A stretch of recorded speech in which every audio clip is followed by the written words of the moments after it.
ఏలూరు నగరంలో తాగునీటి కొరత నేపథ్యంలో అధికార కూటమి ప్రతిపక్ష వైసీపీ కార్పొరేటర్ల మధ్య ఆరోపణలు ప్రత్యారోపణలు తీవ్ర స్థాయికి చేరుకున్నాయి. పంపుల చెరువు వద్ద మోటార్ కాలిపోవడంపై ఇరు వర్గాలు ఒకరిపై ఒకరు విమర్శలు గుప్పిస్తుండగా ఈ వ్యవహారం రాజకీయ వివాదంగా మారింది. ఇటీవల ఎల్నినో ప్రభావంతో వర్షాభావ పరిస్థితులు నెలకొనడంతో సమ్మర్ స్టోరేజీ ట్యాంకుల్లో నీటి నిల్వలు తగ్గాయని, దీంతో 4 రోజుల పాటు ఏలూరు నగర ప్రజలకు రోజుకి ఒక పూట మాత్రమే త్రాగునీరు సరఫరా చేయాల్సి వస్తుందని మున్సిపల్ కమిషనర్ ఏ భానుప్రతాప్ మీడియా సమావేశంలో వెల్లడించారు. ఈ నేపథ్యంలో ఈ నెల 24వ తేదీన వైసీపీ ఏలూరు నియోజకవర్గ ఇన్ఛార్జి మామిళ్లపల్లి జయప్రకాష్ ఆధ్వర్యంలో వైసీపీ కార్పొరేటర్లు నాయకులు సమ్మర్ స్టోరేజీ ట్యాంకును సందర్శించి అక్కడ పంప్ సెట్లను పరిశీలించారు. అయితే ఆ సమయంలో వైసీపీ కార్పొరేటర్లు అనధికారికంగా పంప్ సెట్ల స్టార్టర్ బటన్లు నొక్కడంతో మోటార్లు కాలిపోయాయని, దీనివల్ల సుమారు 50 లక్షల మేర నష్టం వాటిల్లిందని అధికార కూటమి ప్రజా ప్రతినిధులు, corporation municipal engineer, assistant engineer ఆరోపిస్తూ ఇటీవల మీడియాతో మాట్లాడారు. ఈ ఆరోపణలు ఖండిస్తూ సోమవారం ఏలూరు నగర వైసీపీ కార్యాలయంలో ఏర్పాటు చేసిన విలేకరుల సమావేశంలో వైసీపీ కార్పొరేటర్లు గుడిదేశి శ్రీనివాసరావు, మాజీ డిప్యూటీ మేయర్ నోకపేయి సుధీర్ బాబు, జిల్లా అధికార ప్రతినిధి మున్నుల్ జాన్ గురునాథ్, కార్పొరేటర్ జిజ్జువరపు నిర్మల, తొమరాడ స్రవంతి మాట్లాడారు. పంపుల చెరువు వద్ద తాము స్విచ్లు ఆన్ చేశామని ఆధారాలతో నిరూపిస్తే రాజకీయ సన్యాసం తీసుకోవడానికి సిద్ధమని పలు సవాల్ విసిరారు. నగర ప్రజలకు తాగునీరు సరఫరా చేయడంలో వైఫల్యాన్ని కప్పిపుచ్చుకునేందుకే అధికార పార్టీ ఇటువంటి దుష్ప్రచారం చేస్తోందని ఆరోపించారు. సమ్మర్ స్టోరేజీ ట్యాంక్ పనుల పేరుతో ఇప్పటికి సుమారు 5 కోట్ల బిల్లులు ఆమోదించుకున్నారని, ఇప్పుడు పంప్ సెట్ల మరమ్మతుల పేరుతో మరో 60 లక్షల బిల్లులు మంజూరు చేసుకునే ప్రయత్నం జరుగుతోందని వారు విమర్శించారు. ప్రజలకు నీటి సరఫరాలో ఇబ్బందులు ఉంటే వాస్తవ పరిస్థితిని స్పష్టంగా వివరించాలని, రాజకీయ ఆరోపణలతో ప్రజలను తప్పుదోవ పట్టించవద్దని అధికారులను, అధికార కూటమి నేతలను వైసీపీ కార్పొరేటర్లు డిమాండ్ చేశారు. ఇప్పుడు ఏదైనా రాజకీయంగా ఏదైనా మాట్లాడొచ్చు, అబద్ధాలు ఎందుకు? మేము అడిగిందంటే మేము చేయట్లా, మేము రాజకీయం చేయలేకపోయాం కూడా. మా ఏలూరు ఇన్ఛార్జ్ వర్యులు మామిడిపల్లి జయప్రకాష్ ఆధ్వర్యంలో ఎక్స్ డిప్యూటీ మేయర్స్, కార్పొరేటర్లు, మాజీ కార్పొరేటర్లు, మాజీ కోఆప్షన్ సభ్యులు, మాజీ ఏఎంసీ చైర్మన్లు అందరం కలిసి ఆ పంపుల చెరువును చూడడానికి మీడియా మిత్రులు మీ ద్వారా మేమందరం వెళ్ళాం.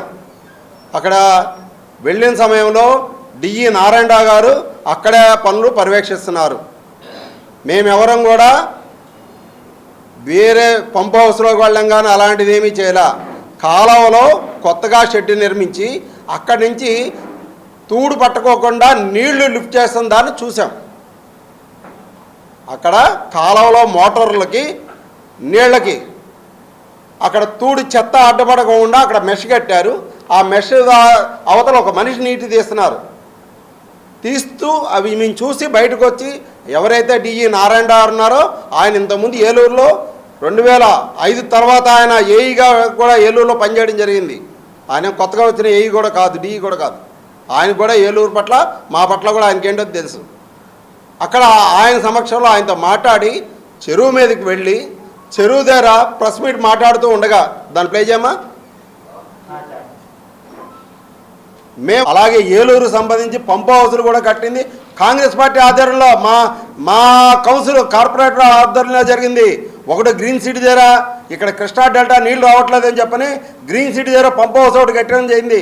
అలాగే ఇక్కడ కృష్ణాకు వచ్చే సంబంధించి మన కొవ్వలేలే వంతుని పక్కనే పంప్ హౌస్ కట్టడం జరిగింది. ఇవన్నీ వైఎస్ఆర్ కాంగ్రెస్ పార్టీ ఆధ్వర్యంలోనే జరిగినాయి. ఇవేమీ ఏది కూడా జరగలేదు. అర్థమైందండి? ఇవన్నీ కట్టింది ఇది. దాంట్లో మంచినీళ్ళు ఇవ్వడానికి ఏం కలుపుతారు అన్నది అధికారులు కలుపుతారు. అంతేగాని అది మంచి ఫిల్టర్ నీళ్ళు ఇవ్వడానికి ఏం కలుపుతున్నారో మీకు తెలుసా అని అడుగుతున్నారు. మాకు తెలుసండి, మేము చెప్పకూడదు కూడా. అది చేసే పని ఆ ఉద్యోగస్తులు ఎవరైతే ఉన్నారో గవర్నమెంట్ ఎంప్లాయీలు వాళ్ళు చేస్తారో పని, మనం ఎవరు చేయము. Thank you. పంప్ హౌస్లో స్విచ్లు ఆపరేట్ చేయడం వల్ల మోటార్లు ఆగిపోయాయి అని చెప్పడం ఎంతవరకు సమంజసమో ఒకసారి ఆలోచించండి. మోటార్లు ఎందుకు ఆగిపోతాయంటే అక్కడ కాలువలో నీళ్లు లేక అది ఆన్లో ఉండి మోటారు 150 HP మోటార్ ఆన్ చేస్తే కనుక నీళ్లు లేక అది కాలిపోయింది తప్ప అది వారి నిర్లక్ష్యమే కానీ వైసీపీ వారు వెళ్ళటం వల్ల కాలటం కాదు. అది గమనించుకోవాలి. వారి నిర్లక్ష్యాన్ని కప్పిపుచ్చుకోవడానికి వైసీపీ వారి మీద నెపం వేయడం చాలా తప్పు. మీ ఎప్పటికైనా సరే మరి మీరు అప్రమత్తంగా ఉండి ప్రజానీకానికి పొద్దున సాయంత్రం నీళ్ళు అందించే విధంగా మరి చర్యలు తీసుకోవాలని చెప్పి కోరుకుంటున్నాను. Thank you.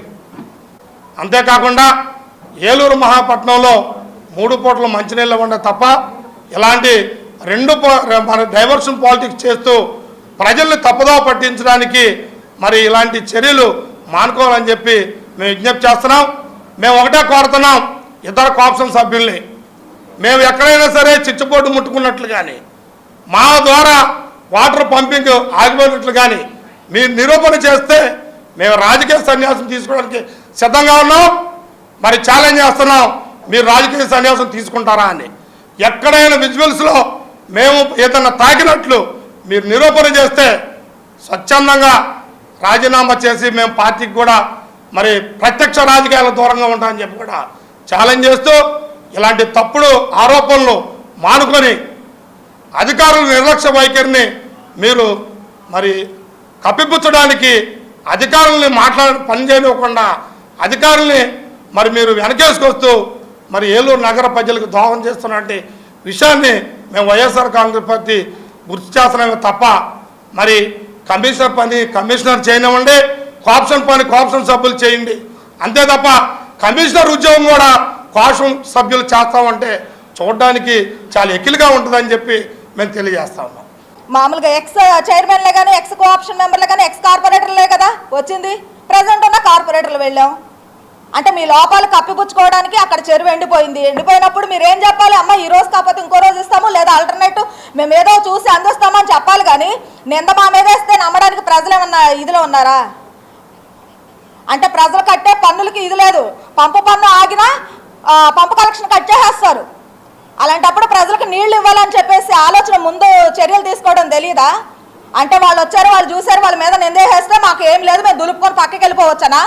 లేదా మాకు ఇంకా 4 రోజులు టైం ఉంది, ఈ మోటార్ ఖర్చు 50 లక్షలు, లేకపోతే ఈ ట్రాన్స్ఫరింగ్ ఖర్చు 10 లక్షలు, లేకపోతే అక్కడ అయిపోయినాయి అని చెప్పేసి ఆ స్టాండింగ్ కమిటీ వాళ్ళతో ముందస్తుగా బిల్లు పెట్టించుకొని పోయి అవి కూడా తీసుకొని పక్కకి వెళ్ళండి పోని. లేకపోతే అవి చేయడానికి ఇంకా ఒక బిల్లు పెట్టుకోవడం ఇంకో 1 కోటి రూపాయలు ఇప్పటివరకు పెట్టిన నగరపాలక సంస్థకు పెట్టిన 5-6 కోట్లు సరిపోలేదేమో, లేకపోతే ఇంకో 1 కోటి 2 కోట్లు పెట్టుకొని ప్రజలకు చూపించండి లెక్కలు. పోనీ అవి చేయడానికి మీరు ఈ విధంగా నిందలు మా మీద వేస్తున్నారా? వైఎస్ఆర్ కాంగ్రెస్ పార్టీలోనే ఉంటుందండి యువజన శ్రామిక రైతు కాంగ్రెస్ పార్టీ. పేద బడుగు బలహీన వర్గాలకు సంబంధించిన పార్టీ మా పార్టీ ఎప్పుడు పేదల పక్షానే ఉంటుంది. కానీ పేదలకి మంచి చేసే దాంట్లో మేము ముందుంటాం. కానీ ఇలా అన్యాయం చేయాలి, ఇది చేయాలి, అని చేయాలని మేము చూడమండి. అది గుర్తుపెట్టుకోవాలని మేము టీడీపీ నాయకులను కోరుతున్నామండి. Thank you. తీసుకోవాలా. సో అందుకోసమనే ఇంకొక 15 రోజులు నెట్టేయడానికి మా పైన పెట్టేశారు. కానీ ప్రజలు ఎవరు నమ్మే పొజిషన్లో అయితే లేరు. ఇంకొకటి శుక్రవారం జరిగింది. శుక్రవారం రోజు వచ్చాయి వాటర్, శనివారం రోజు వచ్చాయి. మీకు ఆదివారం కాలిపోయిందని తెలిసిందా? ఆదివారం రోజు మధ్యాహ్నం మీకు ఈ ట్రాన్స్ఫార్మర్స్ బేరింగ్స్ కాలిపోయినాయి, పంపులు ఇరిగిపోయినాయి అన్నది మీకు అప్పటికి ఒక 3 days 3rd day రోజు తెలిసిందా? మీకు లేదు. మీకు ఆ రోజే తెలిసిందా? ఆ రోజే తెలిస్తే మీ డిఈ గారు ముందే కదా మేమందరం వెళ్ళింది. మీరు ఆ రోజు ఈవినింగే కూటమి ప్రభుత్వం వాళ్ళు ప్రెస్ మీట్ పెట్టినప్పుడు మీరెందుకు ఆ ప్రెస్ మీట్లో అనౌన్స్ చేయాల? వీళ్ళొచ్చి ఇలా చేయడం వల్ల ఇవన్నీ ఆగిపోయినాయి, కాలిపోయినాయి అంటే స్క్రిప్ట్ రాసుకోవడానికి 2 రోజులు టైం పట్టింది. కానీ ప్రాపర్ స్క్రిప్ట్ అయితే కాదు. ఈసారి స్క్రిప్ట్ ఏదైనా ఉంటే పర్ఫెక్ట్గా ప్రిపేర్ చేసుకొని రండి. ఓకేనా? సో ఈ అవకాశం ఇచ్చిన వాళ్ళందరికీ కృతజ్ఞతలండి. Thank you.